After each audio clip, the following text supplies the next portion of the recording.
the morning after. We're doing it again. The Browns lose on Sunday to the Carolina Panthers 17-13. Again, a game that the Browns had many, many opportunities to win. They were unable to do so. Of course, now Johnny Manziel is hurt, a hamstring injury. My guess is he's not going to play on Sunday. It can take a while to recover from those things. And even if he does play, Chris, he loses a week of practice. So that's not going to help him either. Brian Hoyer comes in, did some good things, did some bad things like Brian Hoyer tends to do.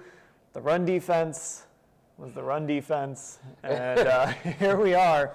The Browns go from 6-3 not that long ago to having the inside track on the playoffs to now just needing a win in Baltimore, a game that means everything to the Ravens. And the Browns need to win that game just to get to 500. Yeah, it's a December tradition, Dan. It really is. Questions about the coaching staff.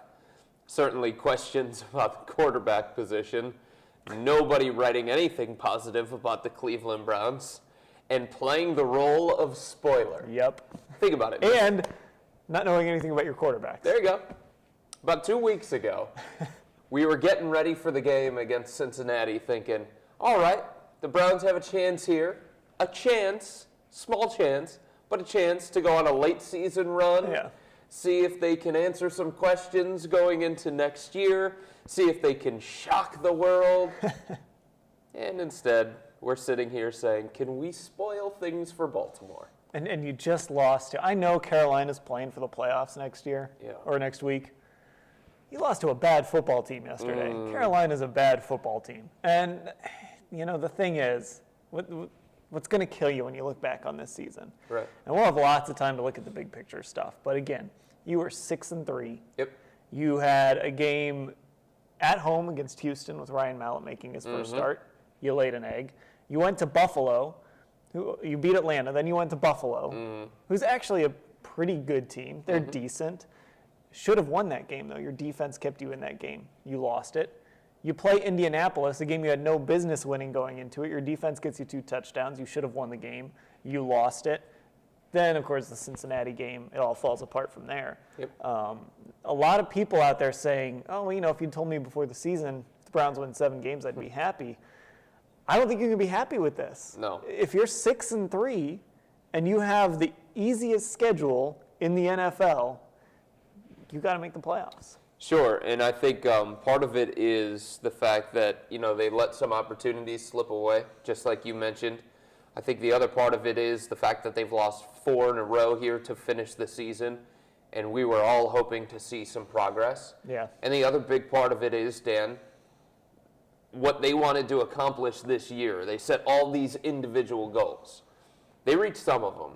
They got some wins in the division. They played pretty well at home. They beat the Steelers. But one of the biggest things that they wanted to accomplish was figuring out something with the quarterback. Maybe not having the complete picture, but figuring out something with the quarterback. What do we have in Johnny Manziel? What do we have in Brian Hoyer? And they probably answered more questions about Hoyer negatively than they have about Johnny Manziel.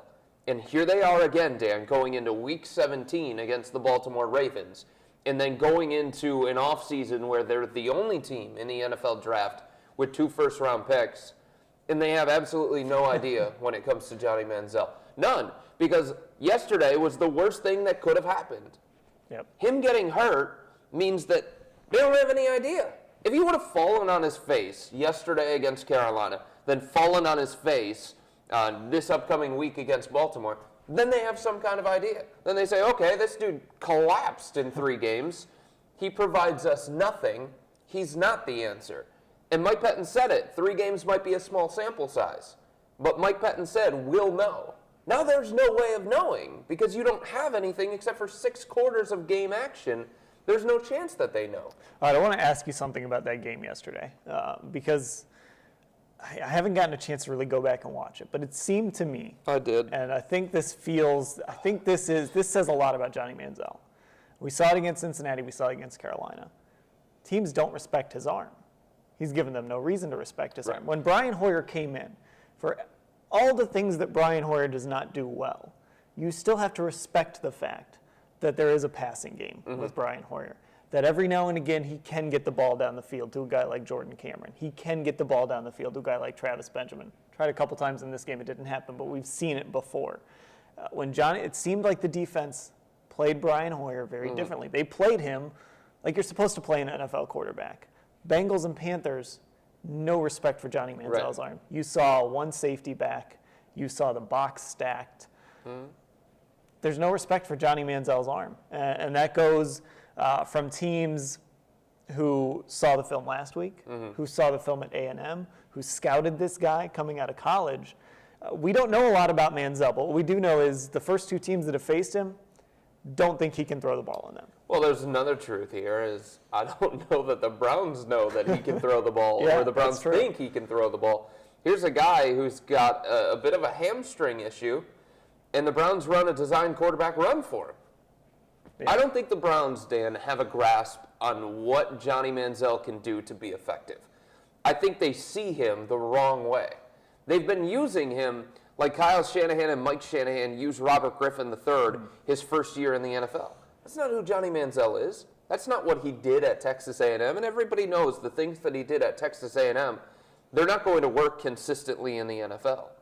But the Browns, at the same time, they have to recognize that he's not Robert Griffin III, and they can't try these designed quarterback runs. He doesn't run a 4.3 40.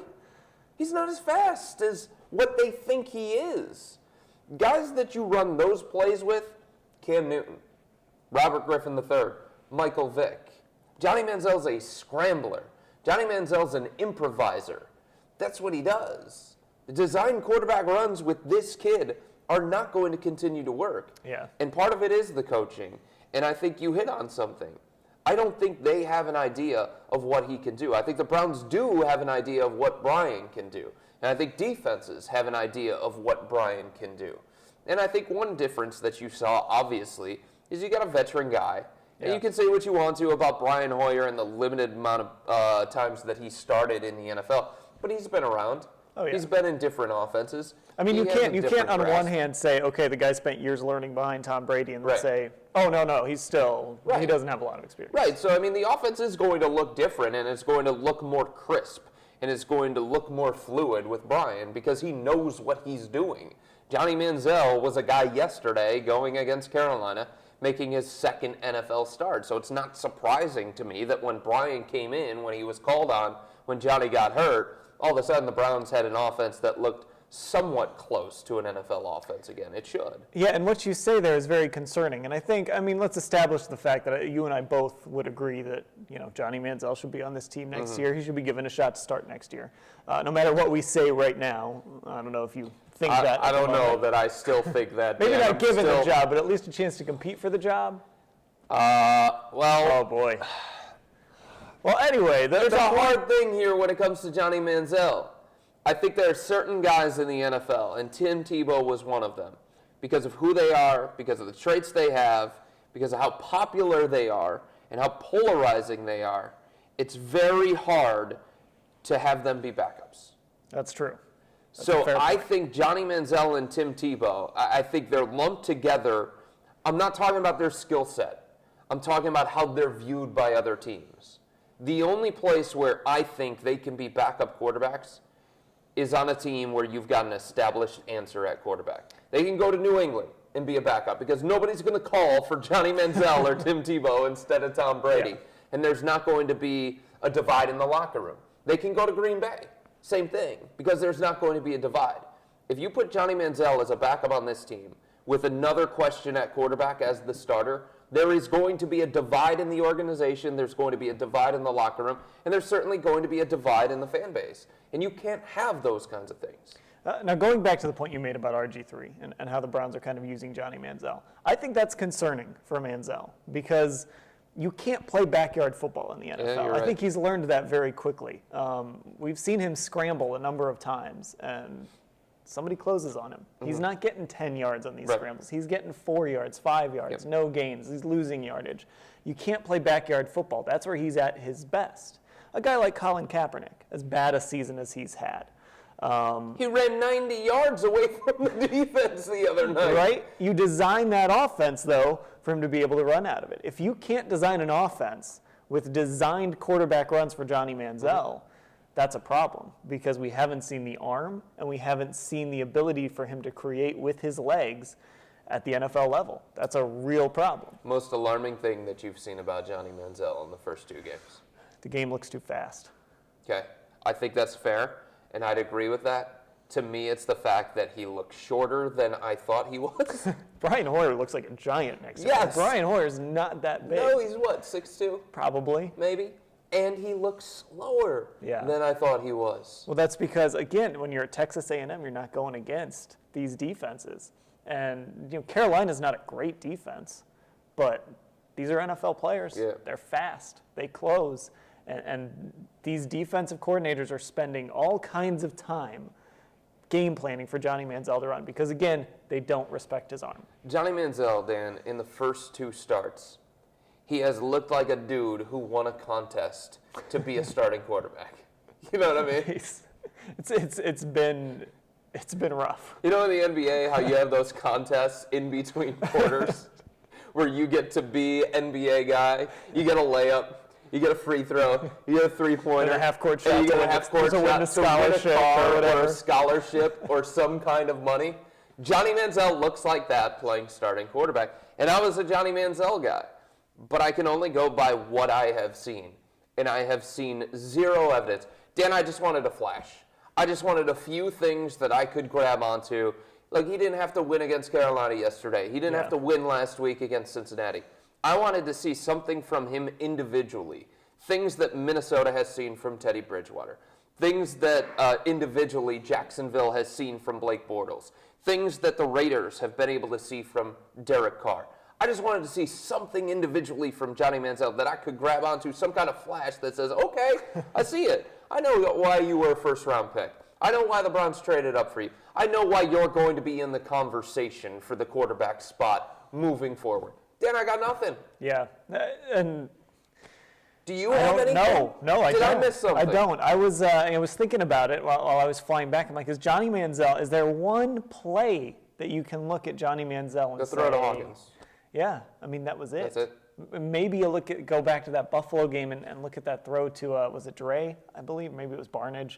When the touchdown drive. The revolving door. Since he's started, though, it's really difficult to find that one play that just makes you think, wow, this guy's incredible. Now, it's a really small sample size. Yeah, it's a game and a half. Yep.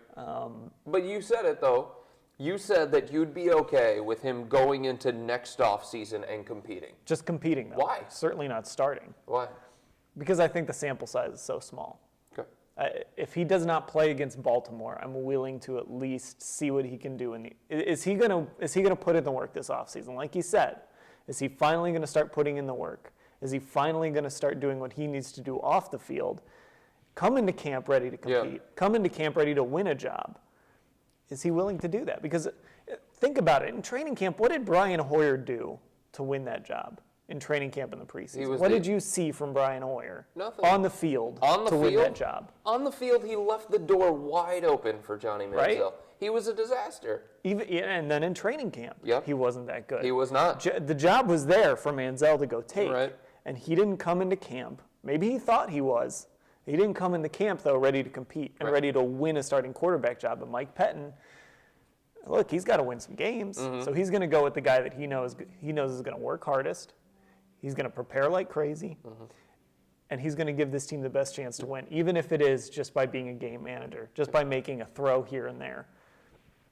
That's what he did. And Johnny Manziel needs to go into this offseason now and realize you had a chance, you lost it. The Browns aren't convinced with you. Maybe they draft a guy. Maybe they sign a guy. Maybe they bring Brian Hoyer back. I don't know. But they're not just going to hand you the job. Johnny Manziel needs to show that he can learn something from this. Dan, I think you make a good point. I think hindsight 2020, Brian Hoyer won the starting quarterback job because he was a professional. Yeah. And because he acted like a professional. And the coaching staff saw that. The front office saw that. And most importantly, his teammates saw that. Yeah. And do you remember that fourth preseason game? Brian Hoyer comes out against Chicago's backups and leads a touchdown drive, and everybody just breathes this big sigh of relief. Like, thank God the Browns finally scored a touchdown. Got one. Yes. And it was like they had just won the Super Bowl. Yep. he didn't do anything to win that job. Nope. Johnny wasn't ready to go win the job. Now, that's one side of it. Okay. The other side is the physical side of it. Does he have the physical tools? And I'm not talking height. Yeah. I'm talking about arm strength. I'm talking about his ability to read a defense. Yeah. I'm talking about knowing when to scramble. Yep. And Brian Hoyer had 19 rushing yards yesterday. I don't know how that happened. He out Manziel to Johnny Manziel. I don't know. That stuff is also up for discussion. Yep. But first, you got to show in the offseason that you can put in the work and you know what you need to do to try and win the job. Mm-hmm. And I don't know that I've seen evidence that he's willing to do that. I mean, who wakes up and says, hey, well, you know what, it's time to change. You know what I mean? Yeah, it's true. What has happened that is going to make Johnny Manziel want to change or allow him to change? He should have. He didn't do this. But he should have been like, you know what? I thought I should have been a top 10 pick. I thought I should have been a top 5 pick. You would have been wrong, but he should have had that attitude. Yeah. He had one guy in Blake Bortles drafted in front of him, and other teams obviously considering Teddy Bridgewater. You know what Teddy does? Teddy goes number 32 to Minnesota. He's like, that's ridiculous. I should have been the first guy taken. I should have been a top 10 pick. So he goes to Minnesota, and he works his butt off. First guy in, last guy to leave. He's in the playbook. He's probably writing poems or actually studying his playbook while Johnny Manziel is floating on a swan. That's what you have to do. And Yeah. Johnny Manziel instead was just like, hey, I'm Johnny Football. I'm just going to do me. And I'm you gonna see, do whatever I did things at from Texas Johnny. A&M. Like he's flying back from Vegas, and he's posting a picture on Instagram of his playbook. See, guys, I brought my playbook. Yeah. And then there was everybody made that big stink about, well, Brian Hoyer showed up at 9 a.m. this Sunday, and Johnny showed up right at 11. Yep. So 10:58. Yeah. He was early. So Johnny gets the start. He gets the starting nod. Yep. And you would think at that point he's going to say, all right, I am going to prove everybody wrong. Right. I'm going to get there at 9 o'clock. I'm Nope. going to get there at 9:30. I usually show up to the stadium around 10. Nope. So I walk into the stadium at 10, and there's still just a line of camera people. And I talked to one of them. They said, yeah, we're still waiting for Johnny. Yeah. It's a little thing, but everything kind of adds up. Mm-hmm. And it's really difficult to look at Johnny and say he's going to change. Sometimes he reminds me of that guy who, you tell him to do something, you tell him he's got to start doing something, and he's just going to be stubborn about it. Yep. I'm going to do it my way. Yeah. And I'm going to try and skate by a little bit on talent. Hopefully he's learning that that's not how the NFL works. My biggest concern with Johnny Manziel is he doesn't give a bleep. He doesn't give a bleep what you say. He doesn't give a bleep what I say. He doesn't give a bleep what anybody says. Everybody was laughing at him. After his debut against Cincinnati, everybody was laughing at him. Everybody wanted to shove it in his face. All the analysts were talking about the things that he needed to do to be better. His teammates were probably questioning him. When they turned on that film, they were probably questioning him. But you know what? Danny's Johnny Football. He's going to do things that Johnny Football does. He lives on Johnny time. He does what Johnny wants to do. And he's always going to look at it as saying, I'm not going to change. Bleep you. And the thing is, he doesn't have to worry about what we say. He doesn't have to worry about what anyone outside of the organization says. But what he should be concerned about is maybe there's people in that organization now, maybe there's people in that locker room now that now they've seen him play. Now they've seen his approach. Look how long it took Mike Pettin to make that switch at quarterback. I mean, why do you think I'm sure if he'd have thought that Johnny Manziel could play, he'd have put him in against Indianapolis. He has eyes. Yep. He knows what he's seeing out there from Brian Hoyer. But you've got to think there was a part of Mike Pettin that said, this game's going horribly, and if I put Johnny Manziel in, it's just going to get worse. Yeah. Maybe Brian Hoyer can make that one throw like we've seen in the past. Maybe he can lead that one drive. And he almost did to Josh Gordon down the sideline. Maybe that can happen. But clearly, at that point, he didn't have any faith that Johnny Manziel could do it. Dan, there's another truth when it comes to the Browns here, obviously, that the quarterback's not the only issue. No, we spent a lot of time on it. There are certainly plenty of other issues. But I think the reason why you and I spend so much time on it and why so many people spend so much time on it is because in the NFL, you as a team, you're going to go as far most of the time as your quarterback and your head coach. That's your ceiling. That's it. Look at Cincinnati. Cincinnati's one of the most talented teams in the NFL. They've got a great wide receiver. They've got a great running game. The defense, tough, nasty dudes, right? They're one and done in the playoffs every single season because their ceiling is Andy Dalton. Their ceiling is Marvin Lewis. Marvin Lewis, anybody going to sit here and say that he's a top 15 coach in the NFL? No. No. And do you have any faith that they're going to win Sunday night? Absolutely and not. With a good team, with a good quarterback, you're looking at that and saying, let me give you an example. The Packers need to win next week, right? Mm-hmm. Are you looking at them and saying, oh, they don't have a chance? Mm-hmm. No, you're saying Aaron Rodgers isn't going to let them lose that game. Right. No, it could happen. They could lose. But at least looking at it on paper, you're saying, no way. Aaron Rodgers, guy who's won a Super Bowl, isn't going to let them lose that game. You're not saying that with a team like Cincinnati. You're not saying Andy Dalton is not going to let the Cincinnati Bengals lose this game. Case in point, Buffalo. How about Buffalo? Yeah. Look at the Buffalo Bills. Folks, 3 weeks ago, Peyton Manning looked like Brock Osweiler against that Buffalo defense. 2 weeks ago, Aaron Rodgers had the worst game that Aaron Rodgers has had since like 2010 or something like that. That's how good that Buffalo defense is. And what's Buffalo going to be doing when the playoffs are rolling around? Sitting at home. Yeah. Why? Because they don't have an answer at quarterback. That could be argued is the best defense in the NFL, at least a top 3 defense in the NFL. They're going to be watching the playoffs because their ceiling is Kyle Orton. Yeah. Elsewhere, the run defense, again, a mess. Some of our commenters have pointed out the offensive line has continued to struggle again. Another center down. Ryan Seymour leaves the game with an injury to the offensive line. I think people have been a little hard on the line. I think they've been okay. Obviously, when they lost Alex Mack, the performance deteriorated considerably. Yep. But I think they've given the quarterbacks enough time. Now, Brian Hoyer took some hits yesterday. Johnny Manziel's taken some hits. This line is not as good as it was at the beginning of the season because they don't have Mack. So guys are under a little more pressure. I still think they have time to throw the football, though. Yeah, I agree. I was, like you, frustrated with the run defense. Ugh, it's just awful. The reason is everybody in that stadium knew what Carolina wanted to do. Everybody knows what every team against the Browns wants to do.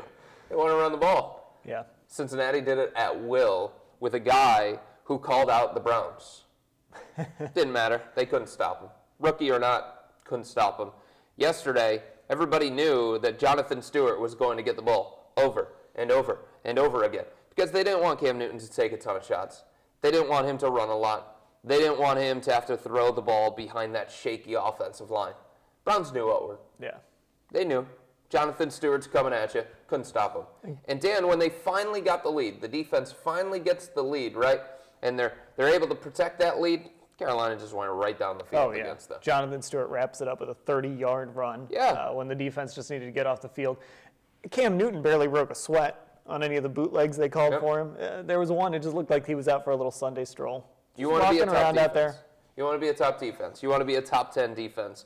When your offense, the inept offense, finally gives you a lead to protect, you've got to protect that, especially against Carolina. Instead, it looked like Carolina went prevent offense for about a quarter and a half and was like, oh, look, we're down in the game? All right, fine. We'll get back into this one. Yeah. No problem. One drive, that's it. They decided to stop throwing the ball at that point. There's a lot of people out there who are talking. There's a guy in the comments saying top need as a coach.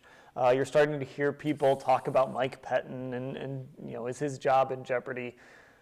Personally, I find that a little ridiculous. Okay. Now, I understand this team is 4-game losing streak. Flailing at the end of the season. Regressing. But I don't think you can do this every year. One, I think you've seen some things out of Mike Pettin that you can run another year with at least. Two, every time the team kind of struggles and limps to the finish line, you can't just fire a coach. You've got to see what you have. And I think Mike Pettin, there's flaws.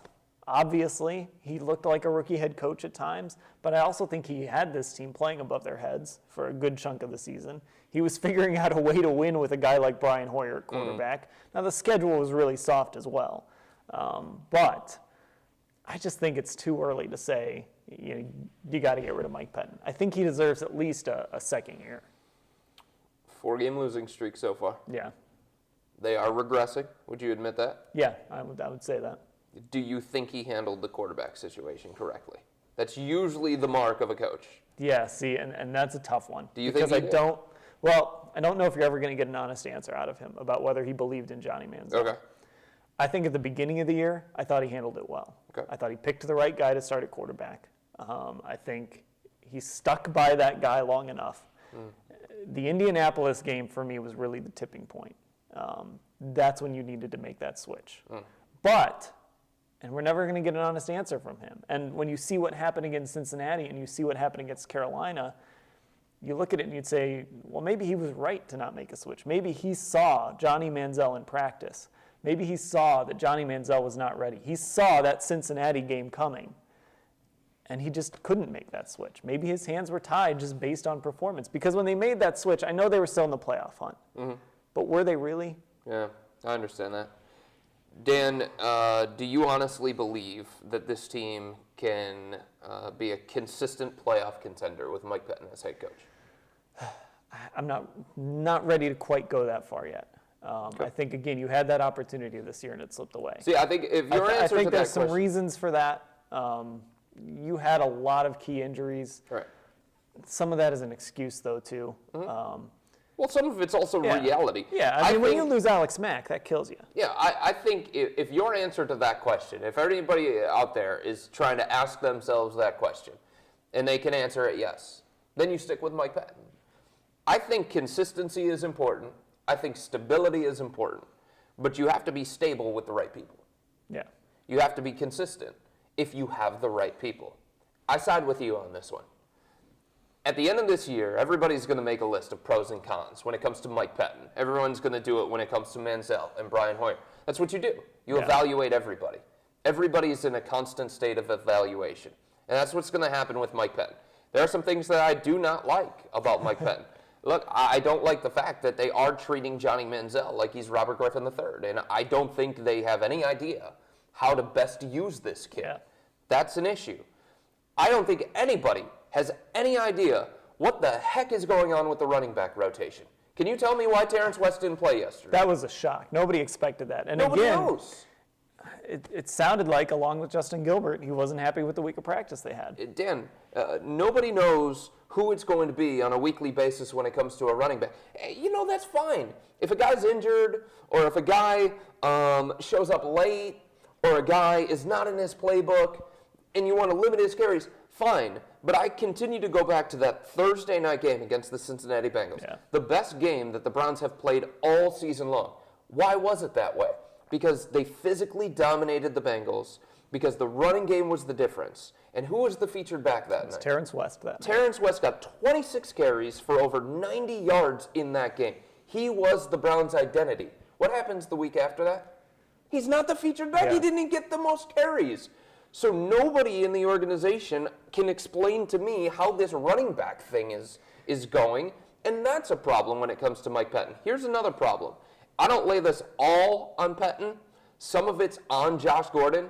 Eventually, he has to be a professional, and he has to be a grown-up. But I don't think this coaching staff has figured out how to get through to Josh, and that's a problem. Rob Chudzinski got through to Josh somehow, some way. I don't know how he did it, but he did. North Turner got through to Josh. Again, I don't know how, but it happened. Is there any evidence that this new regime, this new coaching staff, has gotten through to one of the Browns' best, most athletic, most talented offensive weapons? No, I mean, obviously not. Look what the guy's done.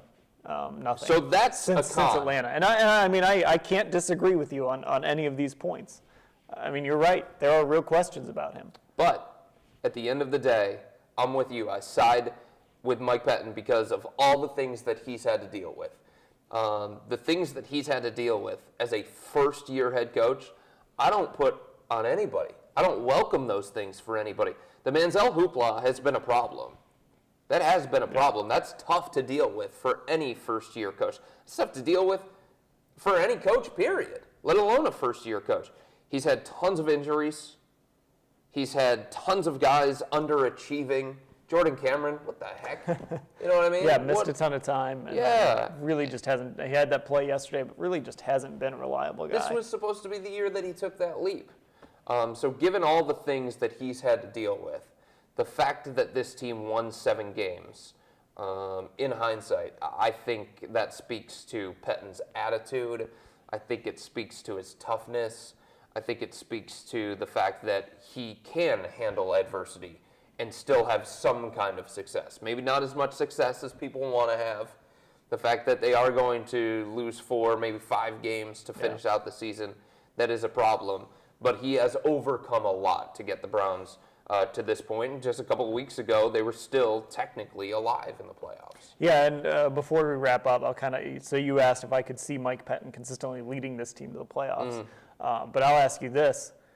Do you also, though, not see Mike Pettin this entire offseason getting in that film room, doing the work a head coach needs to do, putting in the hours, putting in the long hours? Does he at least strike you as that type of guy? Absolutely. That he's going to see the problems and he's going to do everything he can, if he knows how, to fix them? Yeah.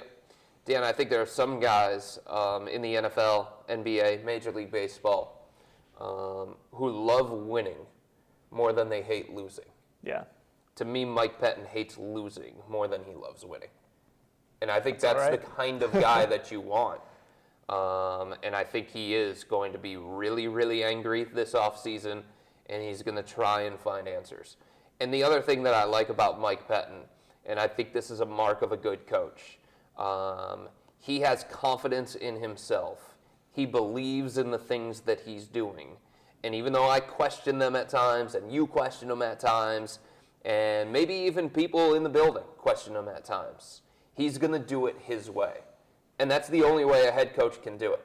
Because sometimes a head coach, Dan, is only going to get one shot. Yep. Got to be able to do it your way. And if you fail, you fail. If you succeed, then you succeed. But I feel like Mike Pettin's always going to do it his way. Yeah, and you like that because, let's be honest, he wasn't the first choice, the second choice, the 7th choice.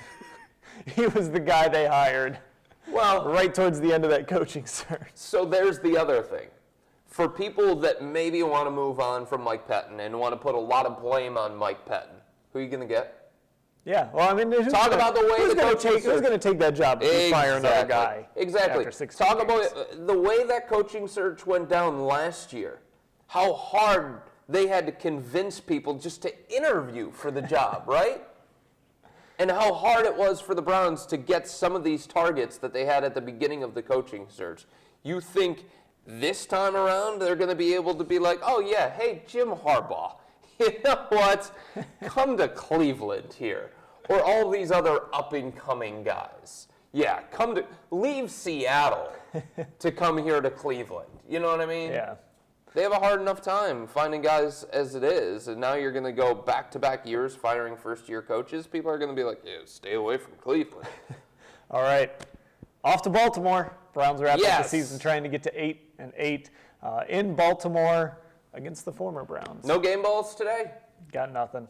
You don't have any? It's 10:37. No game balls. No time for game Jordan balls. Cameron gets a game ball. Oh, come on. The whole special teams gets a game ball. Wow. Marlon Moore for running into the okay, besides Marlon Moore, Travis Benjamin and Garrett Hartley get game balls. I stand corrected. All right. That's the latest Morning After.